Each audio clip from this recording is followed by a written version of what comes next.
நேற்று வவுனியாவில் நடந்த தமிழரசு கட்சியினுடைய கூட்டத்தில் தமிழரசு கட்சியின் சுமந்திரன் அணி சில 3 தீர்மானங்களை எடுத்திருக்கின்றது. அதில் ஒரு தீர்மானம் சயித் பிரேமதாசாவை ஆதரிப்பது என்பது ஒரு தீர்மானம். 2வது தீர்மானம் தமிழ் பொது வேட்பாளர் அரியநேந்திரன் அந்த போட்டியிலிருந்து விலக வேண்டும் என்பது 2வது தீர்மானம். 3வது தீர்மானம் ஏற்கனவே இந்த விவகாரம் தொடர்பாக பொது வேட்பாளர்களுக்கு ஆதரவாக கருத்துக்கள் தெரிவித்த போதும் அதனை நாங்கள் கணக்கெடுக்கப் போவதில்லை, அதனை நாங்கள் விட்டுவிடுகிறோம்.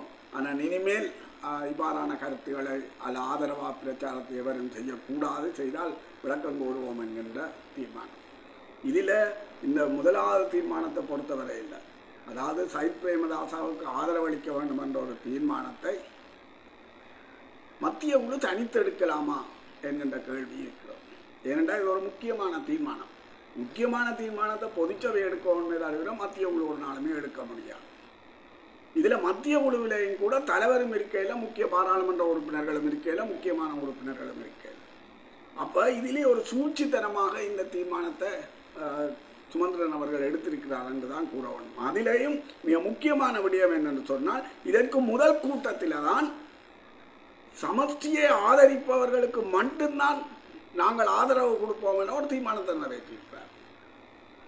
இன்றைக்கு சயித்துக்கு ஆதரவு கொடுப்போம் என்று சொல்லி தீர்மானத்தை நிறைவேற்றியிருக்கிறார். அப்படி என்று சொன்னால் சயித் என்ன சமஷ்டியை ஏற்றுக்கொண்டாரா? இல்லைன்னா மக்களை மடியர்கள் நினைக்கிறார்களா? அவர்கள் கட்சியினுடைய ஒழுங்கு கம்மியாக அந்த தீர்மானம் எடுக்கப்பட்டதா இல்லையான்றதை கட்சி தீர்மானிக்கட்டும். ஆனால் மக்களுக்கு இவர்கள் சொல்கின்ற விடயம் என்ன?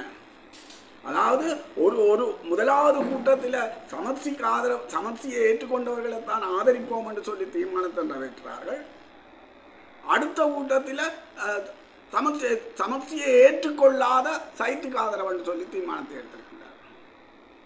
அப்படியே நான் மக்களை இவர்கள் என்ன பேன் பித்தர்கள் நினைக்கிறார்களா? இவர்கள் எல்லாம் தமிழ் மக்களுக்கான தலைவர்களாக இருக்க தகுதியானவர்களா? இவர்களை எல்லாம் தமிழ் அரசியலில் இருந்து ஒதுக்க வேண்டியது தமிழ் மக்களுடைய கடமை என்று நான் கருதுகின்றேன். இதில் இந்த விடயம் தொடர்பாக தமிழ் மக்கள் மிகவும் கவனமாக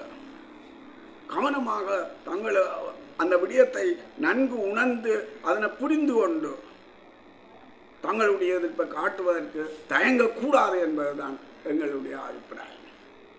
நன்றி.